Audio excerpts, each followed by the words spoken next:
할렐루야. 10월 8일 금요일 새벽 기도를 시작하도록 하겠습니다. 사도신경으로 우리 신앙을 고백하시겠습니다. 나는 전능하신 아버지 하나님 천지의 창조주를 믿습니다. 나는 그의 유일하신 아들 우리 주 예수 그리스도를 믿습니다. 그는 성령으로 잉태되어 동정녀 마리아에게서 나시고 본디오 빌라도에게 고난을 받아 십자가에 못 박혀 죽으시고 장사된 지 사흘 만에 죽은 자 가운데서 다시 살아나셨으며 하늘에 오르시어 전능하신 아버지 하나님 우편에 앉아 계시다가 거기로부터 살아있는 자와 죽은 자를 심판하러 오십니다. 나는 성령을 믿으며 거룩한 공교회와 성도의 교제와 죄를 용서받는 것과 몸의 부활과 영생을 믿습니다. 아멘. 찬송가 376장 찬양하시겠습니다. 찬송가 376장입니다.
구약성경 욥기 4장 12절부터 21절까지 말씀입니다.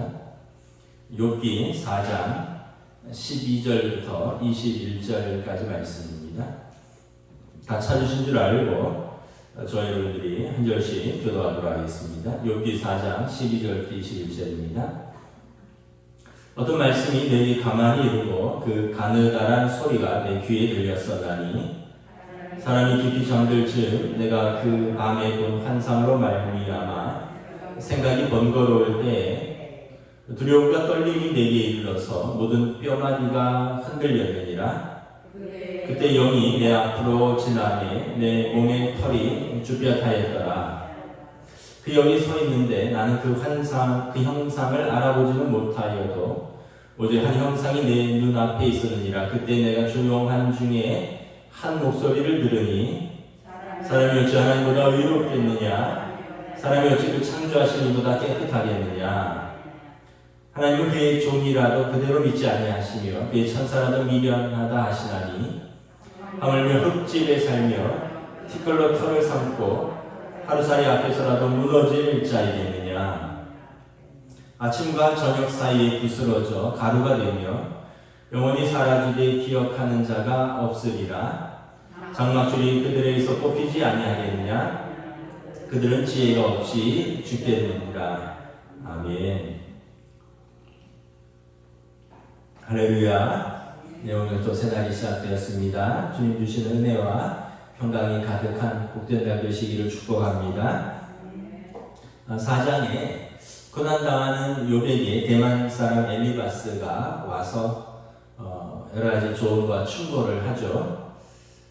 이제 친구인데 또 나름 지혜자이고 오늘 말씀해 보면 기도하는 사람입니다. 그런데 오늘 어제 본문에도 보면 우리가 어떤 사람의 고난을 우리가 다 이해하기 어렵다고 했습니다. 고난은 굉장히 주관적인 것이고 나에게는 별것 아닌 것이 그 사람에게는 굉장히 큰 것일 수 있고 그 사람이 볼 때는 별것 아닌 것이 나에게는 매우 큰 고난일 수 있는 거죠. 그래서 어제 함부로 충조 평판하는 것을 조심해야 된다 했습니다. 충고, 조언, 평가, 판단 함부로 그렇게 하지 않고 고난당할 때는 함께 울어주고 함께 있어주고 함께 기도해 주다라고 말씀을 드렸는데 오늘 보면 이제 엘리바스가 자기가 이제 영적인 조언을 합니다. 영적인 조언을 하는데 보면 굉장히 주관적인 어떤 계시의 경험을 이야기를 합니다. 12절에 어떤 말씀이 가만히 이르고 가느다란 소리가 내 귀에 들렸다는 거죠. 사람이 깊이 잠들 즈음에 그 밤에 본 환상이다 라고 말을 합니다. 그래서 내가 두려움과 떨릴 때 내가 뼈마디가 흔들리는 그때에 어떤 영이 내 앞으로 지나가는데 내 온몸에 털이 쭈뼛하였더라. 이걸 이제 신학적인 용어로 이제 그런 어떤 현상들, 이제 루미노제 체험 이런 현상들이 있습니다. 어떤 영적으로 어떤 초월적인 경험으로 나아갈 때 굉장한 두려움을 경험하는 체험들이죠. 이제 어떤 심리학적으로 또 신학적인 용어로 누미노제 체험이라고 하는데 그 체험을 했다는 거죠. 두려움과 떨림, 뼈마디가 흔들리면서 온몸이 털이 쭈뼛 섰으면서 깊은 밤에 한 영이 내 앞에 지나가고 한 소리가 들렸다는 겁니다.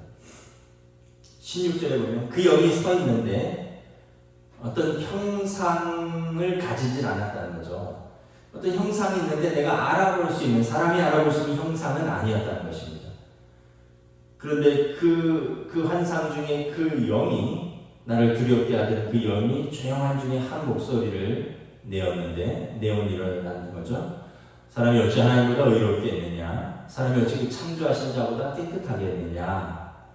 하나님은 그 종이라도 믿지 아니하며 천사라도 미련하다 하시나니, 그러니까 모든 피조물, 천사라도 하나님 앞에서 미련하고 어리석고 의로운 자가 없다라는 것입니다. 하물며 흙집에 살며 티끌로 털을 삼고, 이제 사람을 말하는 것입니다. 육신이 흙으로 되어 있고요. 또 그 당시에는 집을 흙으로 지었겠죠. 흙으로 된 육신, 하물며 천사도 그런데 그 육신이 하루살이 앞에서 언제 하루에 어떻게 될지도 모르는 그 육신이 아침과 저녁 사이에 부스러져 가루가 되고 영원히 사라지고 또 그러면 기억하는 자가 없는 그 육신을 어찌 우리가 신뢰할 수 있고 하나님 앞에서 지혜롭다 할 수 있느냐. 그러니까 다시 말하면 이제 이 욥이 내가 하나님 앞에서 어떤 죄를 지었습니까? 어떤 의롭지 못한 것이 있습니까? 아마 기도하면서 탄원하였을 것입니다. 그리고 이 엘리바스가 볼 때 욥이 영적으로 교만한 것이 아닌가. 너가 죄가 있으니까 하나님께서 너를 치실 일이 있으니까 치신 것 아니겠느냐. 어찌 하나님 앞에서 천사도 의롭지 못하고 미련한데 하물며 인간인, 그러니까 노골적으로 욥에 대해서 이야기하지 않지만 어떻게 연약하고 흠이 많고 하루를 장담할 수 없는 그 인간이 하나님 앞에서 의롭다 할 수 있겠느냐. 이것은 내가 환상 중에 본 것이다 라는 것입니다. 우리가 여기서 이제 주의해야 할 점은 뭐냐면 개인적인 영적인 체험을 객관화시키기는 어렵다라는 것입니다. 오늘 이렇게 엘리바스 이야기를 들어보면 그럼 창세기 15장에 아브라함의 이야기가 생각납니다. 아브라함이 깜빡 해가 지고 나서 잠이 들었는데 그 쪼개진 황소 사이로 숯불이 하나 쫙 지나가면서 하나님께서 아브라함에게 계시를 주시죠. 내가 이 땅을 내게 주리라. 그리고 내 백성을 창대케 하리라. 그러니까 이제 오늘 본문의 말씀은 뭐냐면 엘리바스가 내가 아브라함 수준이라는 거예요. 이사야서에 보면 또 에스겔서에 보면 막 불붙는 병거 사이에서 얼굴은 도저히 볼 수가 없는데 그냥 그 주변에 천사들만 나오죠. 불타는 병거 보좌 위에 한 분이 앉아 계시고 그리고 그 주위를 막 천사들이 날아다니면서 날개가 6이 있는데 둘은 얼굴을 가리고 둘은 뭐 발을 가리고 둘은 날개를 막 펴서 움직이면서 거룩하다 거룩하다 만군의 여호와 막 이런 그런 환상을 본 그런 경험들을 이야기합니다. 이제 엘리바스의 이야기는 자기의 경험이 뭐 모세, 엘리야 뭐 이런 수준이 되는 거죠. 그래서 우리가 기도 중에 환상을 볼 수도 있고 또 기도 중에 어떤 초월적인 경험을 할 수가 있습니다. 그러나 이제 그것을 일반화하고 그것을 객관화하는 것은 굉장히 조심해야 된다는 거죠. 이것은 나에게 주시는 하나님의 어떤 기도 중에 하나님의 터치일 수 있지만 이것을 일반화시키고 이것을 객관화시켜서 모든 사람에게 그 경험을 적용하는 것은 굉장히 위험하다는 거예요. 예전에 여러분 뭐 미국에서 왔다고 하는 한 여전도사가 대한민국 전체를 다니면서 이상한 쓸데없는 간증하고 다니고 서울역에서 집회하고 그랬어요. 그 사람이 뭐라 그랬냐면 자기가 미국에서 기도하다 보니까 이 문재인 정부는 공산주의라는 거예요. 조만간에 나라를 넘긴다는 거죠. 하나님께서 심판하실 것이다. 12월 중에 전쟁 난다. 그러면서 서울역에서 태극기 부대들을 하고 연합으로 시위하고 각 교회들에게 다니면서 금요 차례 같은 데 다니면서 하나님께서 이 정권을 심판하신다. 공산주의 정권이다. 가만히 놔두면 공산주의 나라가 넘어간다. 조만간 12월 안에 전쟁이 날 것이다. 그러다가 12월 싹 지나니까 우리가 기도해서 전쟁이 연기됐다고 이러더니 슬그머니 미국으로 도망갔잖아요. 시민권자인가 그래갖고 처벌도 받지 않고 지난 1년 동안 각 교회 다니면서 설교하고 강의하고 집회하고 돈은 싹 챙겨갖고 싹 도망가잖아요. 지금은 이야기도 없잖아요. 사기꾼인 거죠. 근데 사람들의 심리에 볼 때 사람들이 불안 심리를 잘 이용하는 거예요. 결핍에서 오는 불안, 사회 불만에서 오는 불안, 개인적인 삶의 불안, 이런 불안 심리를 이렇게 파고 들어가서 내가 기도해보니 이렇다라고 하는 거죠. 여러분, 불행한 가정생활이 있다고 하세요. 부부관계가 불행하고 또는 부모에게 학대당하는 자녀가 있다고 생각하세요. 그런데 어떤 사람이 자기가 성경 공부하는 사람인데 그러면서 그 사람을 굉장히 끔찍히 위해주고 만날 때마다 밥 사주고 또 기도해준다 그러고 그러면 이제 집 나와라. 우리랑 같이 하나님의 뜻대로 살자. 그렇게 해서 여러분 이단들에 빠지는 겁니다. 어디 기숙사로 들어가고 기도원으로 들어가고 신천지나 뭐 이런 이단들 보면 젊은이들이 막 합숙합니다. 집에 안 들어가요. 부모가 잡으러 오면 오히려 경찰에 신고합니다. 그렇게 이 사람들이 다 결핍이 있는 거예요. 가정에서 정상적이지 않은 그런 엮이는 가정이기 때문에 가정에서 살기에 힘든 거예요. 또는 극심한 가난, 또 뭐 일자리를 잃었다든지 부도가 났다든지 그러면 이제 그 사람들에게 새로운 하늘 새로운 땅이 우리에게 열린다. 신천 신지가 열린다. 그래서 우리가 같이 살자. 그래서 어떤 과천의 어떤 그것도 여목사인데 다 데리고 사이판인가 괌인지 어디 농장 사서 교인들 재산 싹 긁어서 그 사람들하고 집단으로 갔다가 구속됐잖아요.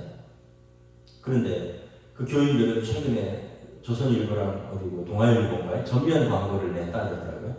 그 목사를 풀어달라고. 사회가 영적인 지도자를 알아보지 못한다고.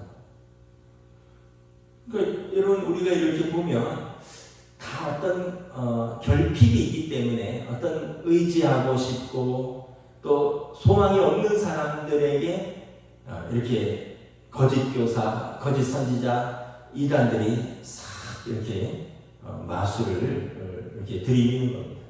제가 또 들은 어떤 사연은 노총각이에요. 40이 넘어가는 노총각인데 뭐 어떻게 보면 진짜 뭐 어떻게 하다 때를 넘겼을 수도 있고 또는 뭐 인물이 별로였을 수도 있고 또는 뭐 어쩌다 보면 그냥 하루하루 먹고는 사는데 뭐 사람들이 그렇게 가정을 이룰 만한 어떤 경제적인 어떤 능력은 없을 수도 있죠. 그런데도 그냥 평범한 한 시민인데 어느 날 예쁘장한 여자가 접근을 해서는 이렇게 만나고 또 이야기해주고 그리고 마치 결혼할 것처럼 이야기하고 그렇게 해서 수개월을 만나다가 이제 교제를 하게 된 거예요. 근데 나중에 알고 봤더니 이 여자가 어디 이단의 전도사입니다. 그렇게 관리하는 남자가 한 10명 가까이 되는 거예요. 그 여자는 그냥 이 남자 하루는 이 남자 만나고 하루는 저 남자 만나고 이러면서 이제 그 남자에게 결혼할 것처럼 이렇게 접근하고 또 마음을 빼앗고 그렇게 해서 이제 깊이 그 자기네 이단으로 끌어들이는 거죠. 그러니까 이것도 결핍이죠. 결혼은 해야 되겠는데 여러분 정상적인 남녀가 30이 넘어가고 40이 넘어가 가까이 가는데 결혼은 하고 싶고 근데 자기 여러 가지가 형편이 안 돼서 또는 뭐 기회가 없어서 결혼을 못 하고 있는데 갑자기 어느 날 꽤 괜찮은 남자가 꽤 괜찮은 여자가 막 이렇게 살며시 다가와서 만나도 주고 차도 마시고 이야기도 들어주고 웃어도 주고 같이 데이트도 해주고 영화도 보고 곧 결혼할 것처럼 이야기하고 그래서 나랑 같이 내가 다니는 교회 다니자 그러고 여러분 그러면 마음을 빼앗기지 않겠습니까? 그러니까 이것도 보면 대부분 사람들의 불안 심리를 자극하고 이용하는 것입니다. 그래서 여러분 우리가 분별할 수 있는 능력이 있어야 돼요. 분별할 수 있는 능력이 있어야 됩니다. 요즘 뭐 대선판에서도 뭐 어디 미신, 무당, 점, 이런 이야기들이 나오고 있던데 불안하면 우리가 그런 것들을 찾게 되는 겁니다. 또 하나 여러분 우리 기도하고 신앙생활을 하시는 분들도 아까도 말씀드렸지만 하나님의 뜻에 대해서 우리가 함부로 이야기하고 함부로 판단하고 그것을 우리가 객관화시키는 것은 좀 조심해야 된다는 것입니다. 저는 이 엘리바스의 이 표현이 거짓말이라고 생각하지 않습니다. 그도 지혜자이고 그도 기도자입니다. 그러나 그것을 이제 그에게 기도할 때 주시는 하나님의 어떤 터치일 수 있는 거죠. 그런데 이것을 일반화하기는 어려운 거예요.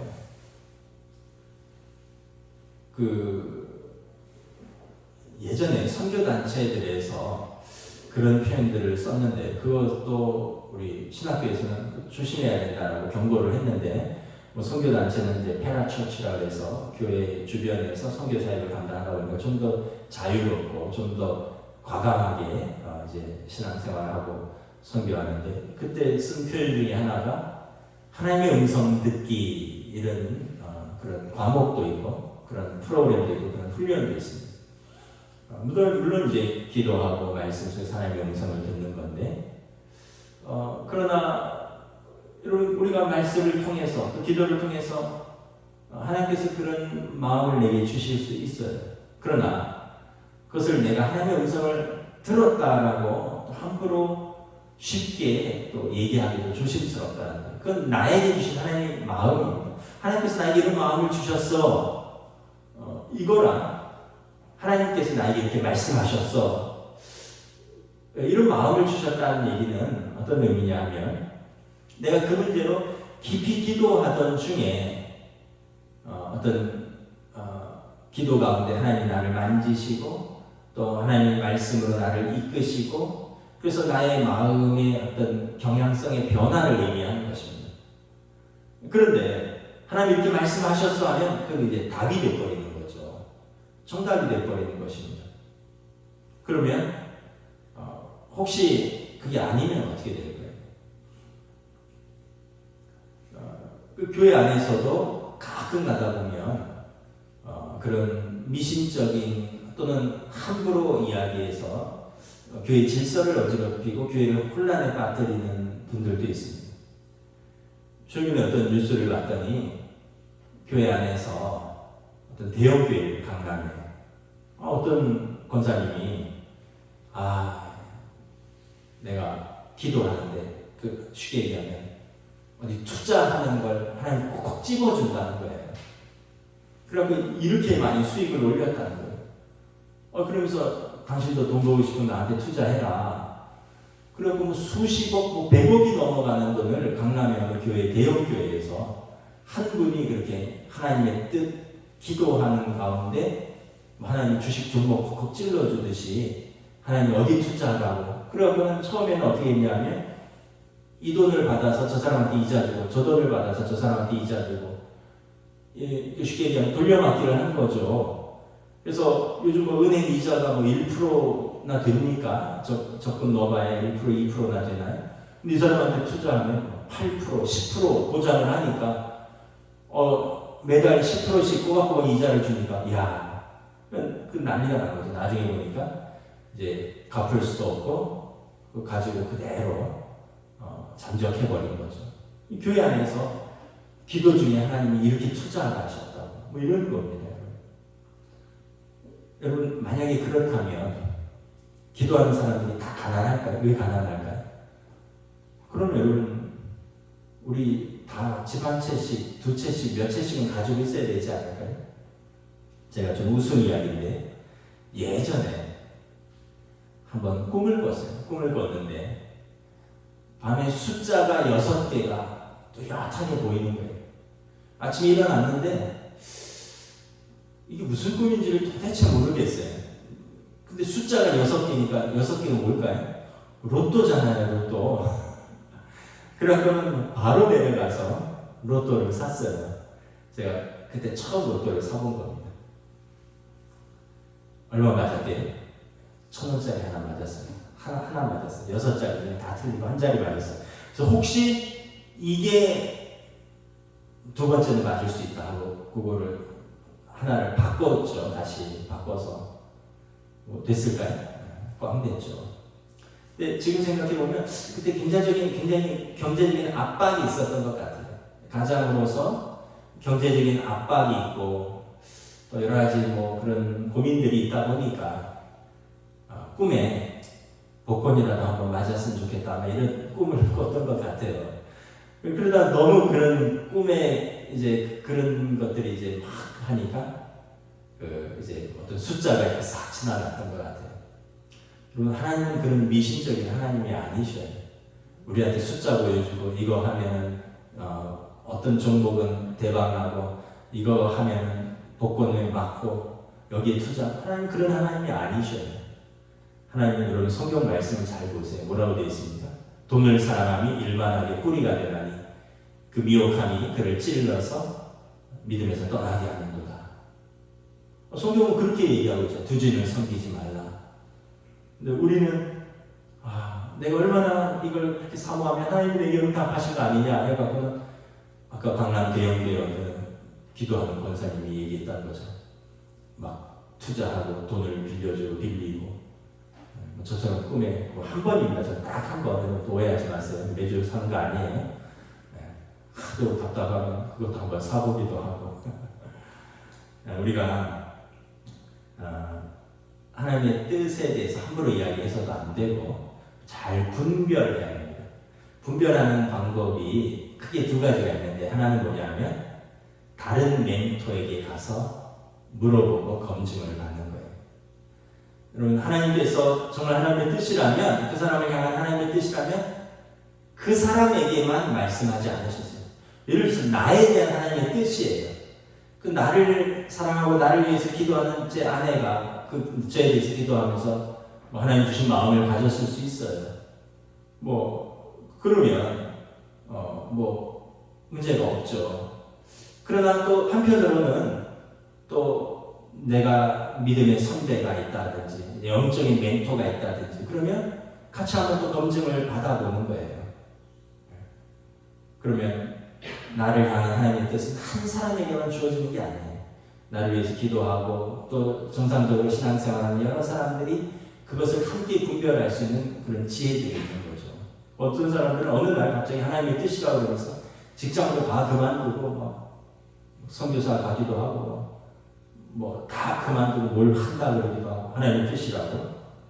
또 하나는 평소에 내가 생각할 수 있느냐라는 거예요. 본성적으로 내가 평소에 생각할 수 있느냐, 하나님의 뜻이라고 생각을 했는데 이게 기도 안 해도 내가 평소에 본성적으로 하나님의 뜻으로 받아들일 수 있는 거냐, 아니면 내가 평소에 기도 안 하면은 그냥 본능적으로 생각하는데 기도하기 때문에 뜻이 바뀌는 것이냐라는 것이죠. 예를 들면 이런 거죠. 어떤 자매를 되게 좋아해요.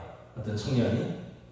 그러면 이건 본성적으로 내 마음이 끌리니까 그 자매랑 사귀고 싶다, 결혼하고 싶다 이런 거죠. 근데 기도한 중에 하나님께서 나에게 주신, 짝지어 주신 나의 배필이라고, 하나님의 뜻이라고, 나는 결혼해야 된다고. 그러면 이거는 기도 안 해도 나오는 거잖아요.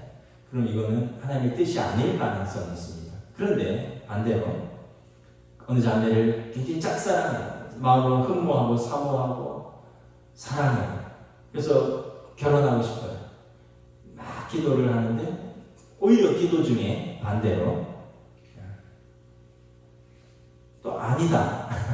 아니다. 이것도 좀 조심스럽긴 한데, 그렇다면 우리가 이거는 좀 다시 생각해 봐야 돼요. 왜냐하면 본성적으로 생각해 본 거에서 기도하지 않으면 그냥 그 본능적으로 생각이 가는 거거든요. 근데 기도하기 때문에 다른 뜻이 올 수 있다는 거예요. 이게 분별을 한다는 것이 여러 가지 어떤 지혜로워야 되고 깨어 있어야 되고 말씀을 가지고 분별해야 되고 여러 사람을 통해서 분별해야 되고, 이게 기도 안 해도 내가 품을 수 있는 거냐, 아니면 기도할 때 나에게 주시는 하나님의 뜻인가를 여러 가지를 잘 판별을 해야 되는 거죠. 그래서 여러분, 기도도 중요하고 분별도 중요하다. 악한 천사가 영이 광명의 천사로 위장하여서 또 우리를 영적으로 미혹할 수 있다는 것입니다. 말씀을 마치도록 하겠습니다. 오늘 이제 엘리마스는 욥을 이제 위로하고 그러다 이제 인간적인 조언과 충고하고 이제 영적으로 이제 어떻게 보면 조언을 하는데, 자신의 어떤 주관적인 기도의 경험, 계시의 경험을 통해서 너도 하나님 앞에서 겸손해야지라고 말을 하는 것입니다. 저 여러분들이 항상 하나님 앞에서 기도하고 말씀을 붙들고 살 때 우리가 항상 건강한 공동체에 속해 있어야 됩니다. 어디가 건강한 공동체인가? 비밀스러우면 항상 조심해야 돼요. 어디 가서 얘기하지 말아라. 우리끼리 하는 성경 공부다. 절대 보여주지 말아라. 조용히 가서 놓고 와라. 이런 것은 여러분 영혼을 속이는 것입니다. 우리는 절대 비밀스럽게 하지 않습니다. 교회에서 새벽 기도하고 여러분 교회에서 성경 공부하고 교회에서 어떤 모임을 절대 비밀스럽게 하지 않습니다. 주보를 통해서 공지하고 광고하고, 제가 누구를 따로 만나서 권사님 나랑 만나서 기도한다고 아무에게도 얘기하지 마세요. 청년 누구를 따로 만나서 너 나랑 성경 공부 조용히 몇 개월만 하는데 아무에게도 얘기하지 마라. 목사도 그렇게 하면 안 됩니다. 항상 건강한 공동체에서 여러분 건강한 신앙을 나눈다는 것을 잘 기억하시기 바랍니다. 기도하겠습니다. 주님의 은혜를 감사합니다. 오늘 엘리바스의 주관적인 어떤 기도의 응답, 개인적인 초월적인 영적 체험을 통하여 욥이 훈계하고 또 욥을 책망하기도 하고 또 욥에게 조언합니다. 그러나 엘리바스는 사실은 우리가 욥기에서 알다시피 사단의 공격이라는 것을 그 자신도 알지 못하고, 물론 욥도 알지 못하지만 하나님께서 그 시험을 허락하셨다는 것을 엘리바스는 알지 못하고 그냥 자신의 판단대로 또 자신의 경험으로 조언하는 것을 바라봅니다. 오늘 우리들의 삶의 자리에서도 우리가 기도하면서 하나님 주신 마음이 있을 수도 있고, 또 말씀을 읽고 또 공부하면서 하나님께서 내주신 하나님의 뜻이 있는 줄 믿습니다. 그러나 우리가 언제나 나에게 주신 말씀은 나에게 적용하고, 그것을 일반화하고 객관화하고 다른 사람에게 적용할 때는 특별히 더 조심하고 영적인 분별이 있어야 한다는 것을 깨닫고, 오늘 하루도 우리가 말씀과 기도로 하나님의 뜻을 구하고 또 순종하지만 우리가 항상 말씀을 통해서 항상 건강한 공동체, 교회를 통하여 올바른 신앙생활을 할 수 있도록 인도하여 주시옵소서. 감사를 드리오며 우리 주 예수 그리스도의 이름으로 기도드리옵나이다. 아멘. 하늘에 계신 우리 아버지, 아버지의 이름을 거룩하게 하시며 아버지의 나라가 오게 하시며 아버지의 뜻이 하늘에서와 같이 땅에서도 이루어지게 하소서. 오늘 우리에게 일용할 양식을 주시고 우리가 우리에게 잘못한 사람을 용서하여 준 것 같이 우리 죄를 용서하여 주시고 우리를 시험에 빠지지 않게 하시고 악에서 구하소서. 나라와 권능과 영광이 영원히 아버지의 것입니다. 아멘.